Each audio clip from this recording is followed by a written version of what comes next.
ಮಜ್ಜಿಗೆ ದೇಹವನ್ನ ಅನೇಕ ಸಮಸ್ಯೆಗಳಿಂದ ಮುಕ್ತಗೊಳಿಸುತ್ತೆ. ಅದು ತೂಕವನ್ನ ಇಳಿಸಿಕೊಳ್ಳೋದಕ್ಕೆ ಅಥವಾ ಹೊಟ್ಟೆಯ ಸಮಸ್ಯೆಗಳಿಗಾಗಲಿ ಜನರು ಹೆಚ್ಚಾಗಿ ಮಜ್ಜಿಗೆಯನ್ನ ಸೇವಿಸುವುದಕ್ಕೆ ಸಲಹೆ ನೀಡ್ತಾರೆ. ಮಜ್ಜಿಗೆ ಕಡಿಮೆ ಕ್ಯಾಲರಿಯ ಪಾನೀಯವಾಗಿದೆ. ಇದು ಕ್ಯಾಲ್ಸಿಯಂ, ಪ್ರೋಟೀನ್, ವೈಟಮಿನ್ ಬಿ2, ವೈಟಮಿನ್ ಬಿ12 ಜೊತೆಗೆ ಪೊಟ್ಯಾಷಿಯಂ, ರಂಜಕ, ಅಯೋಡಿನ್, ಸತು ಮತ್ತು ಪ್ರೋಬಯಾಟಿಕ್ ಅನ್ನ ಹೊಂದಿರುತ್ತೆ. ಪ್ರೋಬಯಾಟಿಕ್ ಕರುಳನ್ನ ಆರೋಗ್ಯಕರವಾಗಿರಿಸೋದಕ್ಕೆ ಕೆಲಸ ಮಾಡುತ್ತೆ. ಹಾಗಾದ್ರೆ ಮಜ್ಜಿಗೆ ತೂಕವನ್ನ ಇಳಿಸೋದಕ್ಕೆ ಹೇಗೆ ಸಹಾಯ ಮಾಡುತ್ತೆ ಅನ್ನೋದಾದ್ರೆ, ಮಜ್ಜಿಗೆ ಪ್ರೋಬಯಾಟಿಕ್, ಲ್ಯಾಕ್ಟೋಬಾಸಿಲಸ್ ಆಸಿಡೋಫಿಲಸ್ ಹಾಗೆ ಬೈಫಿಡೋಬ್ಯಾಕ್ಟೀರಿಯಂ ಬೈಫಿಡಮ್ ಎಂಬ ಉತ್ತಮ ಬ್ಯಾಕ್ಟೀರಿಯಾವನ್ನ ಹೊಂದಿರುತ್ತೆ. ಇದು ಜೀರ್ಣಕ್ರಿಯೆಯನ್ನ ಸುಧಾರಿಸುತ್ತೆ. ಇದು ದೇಹದ ಉರಿಯೂತವನ್ನ ಸಹ ಕಡಿಮೆ ಮಾಡುತ್ತೆ.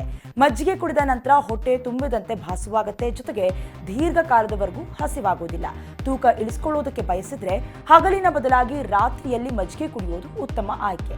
ಜೀರಿಗೆ ಮತ್ತು ಕರಿಮೆಣಸಿನೊಂದಿಗೆ ಬೆರೆಸಿದ ಮಜ್ಜಿಗೆಯನ್ನ ರಾತ್ರಿಯಲ್ಲಿ ಸೇವಿಸಿದಾಗ ಜೀರ್ಣಕ್ರಿಯೆ ಹೆಚ್ಚಾಗುತ್ತೆ. ಜೊತೆಗೆ ತೂಕ ನಷ್ಟಕ್ಕೂ ಕೂಡ ಅಗತ್ಯವಾದ ಚಯಾಪಚಯ ಕ್ರಿಯೆ ಕೂಡ ಉತ್ತಮವಾಗುತ್ತೆ.